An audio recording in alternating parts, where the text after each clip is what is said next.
एक गुरु का एक शिष्य बहुत गहन ध्यान कर रहा था, लेकिन उसका ध्यान नहीं लग रहा था। उसका मन हमेशा विचारों से भरा रहता था। उसने अपने मन को खाली करने की बहुत कोशिश की, पर उसकी सारी कोशिश नाकाम रही। अंत में जब वो सारी कोशिश कर चुका था, तब वो अपने गुरु के पास गया और कहा, मेरा मन हमेशा विचारों से भरा रहता है। मेरा ध्यान एक जगह पर नहीं लग पा रहा है। चेक करता हूँ तो दूसरी जगह पहुंच जाता हूँ, फिर तीसरी चौथी, ऐसे करते करते मेरे मन में हजारों विचार चलते जाते हैं और ये कब होता है मुझे पता भी नहीं चलता। बहुत देर बाद मुझे एहसास होता है कि मैं क्या करने बैठा था और क्या सोच रहा हूँ। ये गुरुदेव, मैं अपने मन को विचारों से खाली कर देना चाहता हूँ। मैं चाहता हूँ कि मेरे मन में एक भी विचार ना हो। जब मैं चाहूँ तभी विचार उत्पन्न हो। गुरु ने कहा, देखो, किसी भी समस्या का समाधान कब निकलता है? जब हम समस्या के जड़ तक पहुंचते हैं, समस्या को ठीक से समझते हैं। जिस मन को तुम खाली करना चाहते हो, क्या तुमने उस मन को थोड़ा बहुत भी जाना है? शिष्य ने कहा, गुरुदेव, मन को जानने की बहुत कोशिश की मैंने, लेकिन मैं जितना जानता हूँ इसके बारे में, ये उतना ही रहस्यमय होता जाता है।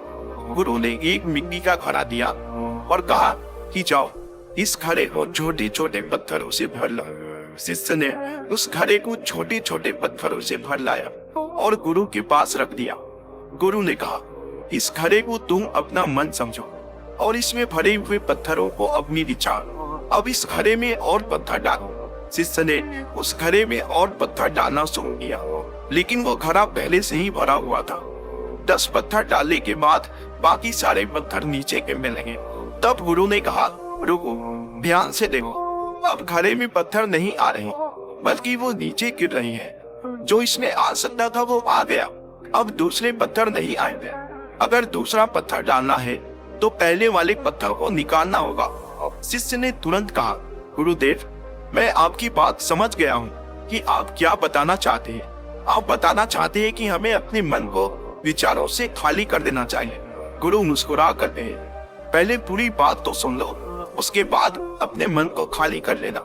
गुरु ने कहा, हमारा मन इस घड़े से बिल्कुल उल्टा है।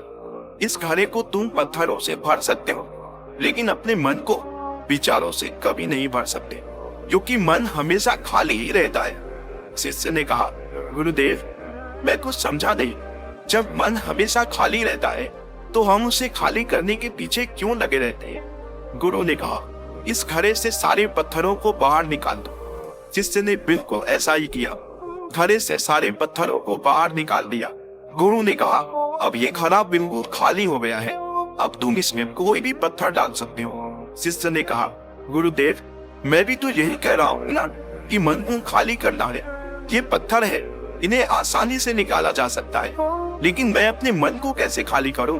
गुरु ने कहा, इस खाली घड़े में एक पत्थर डालो और 2 पत्थर निकालो। शिष्य ने कहा, ऐसा कैसे हो सकता है? जब इसमें एक पत्थर होंगे तो एक ही पत्थर निकलेंगे ना, 2 पत्थर कैसे निकल सकते हैं? गुरु ने कहा, तो चलो ऐसा करो, इसमें 2 पत्थर डालो और 4 पत्थर निकालो। शिष्य ने कहा, गुरुदेव, आप मजाक तो नहीं कर रहे? ये चमत्कारी घड़ा तो नहीं जो इसमें एक पत्थर डालो और 2 पत्थर निकालो? गुरु ने कहा, बिल्कुल, ये चमत्कारी नहीं है, लेकिन जो तुम्हारा घड़ा है, यानी जो तुम्हारा मन है, वो चमत्कारी है।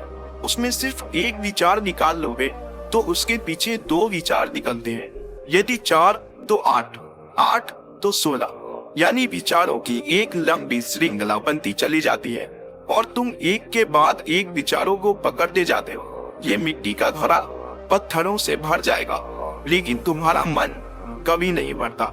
वो हमेशा खाली है और खाली ही रहेगा, क्योंकि ये मन की माया है कि सब कुछ है लेकिन कुछ भी नहीं। शिष्य ने कहा, गुरुदेव, मैं आपकी बात समझ रहा हूँ, लेकिन क्या मैं हमेशा अपने विचारों में ही फंसा रहूंगा?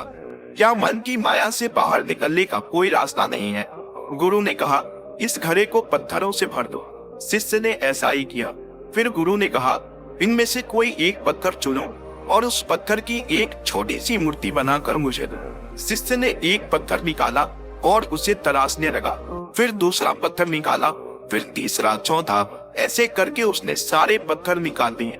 गुरु ने कहा, जिस पत्थर को तुमने पहली बार निकाला था उसी पत्थर को ये समझकर निकालो कि और कोई पत्थर तुम्हारे पास है ही नहीं, क्योंकि जब हमारे पास कोई विकल्प नहीं होता तब हमारे पास जो भी होता है हम उसी में अपनी सारी ऊर्जा लगाते हैं, हम उसी को सबसे बेहतर बनाते हैं। लेकिन जब हमारे पास विकल्प होता है तब हम सिर्फ विकल्पों को ही चुनते रह जाते हैं। हमारा मन भी हमारे लिए एक विचार के पीछे हजारों विकल्प खोल लेता है और हम एक मुख्य विचार को छोड़कर उन हजारों विकल्पों के पीछे पड़ जाते हैं। शिष्य ने कहा, मैं आपकी बात अच्छी तरह समझ गया, लेकिन अब मुझे क्या करना चाहिए? गुरु ने कहा कि मन को खाली करने का कोशिश मत करो, अपने ध्यान में एकाग्रता लाओ।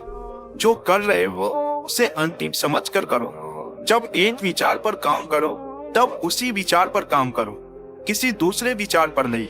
दोस्तों, मन के माया जाल से निकलना इतना आसान नहीं, लेकिन अभ्यास करने से सब कुछ पाया जा सकता है। आपको इस कहानी से क्या सीख मिली, मुझे कमेंट करके जरूर बताएं।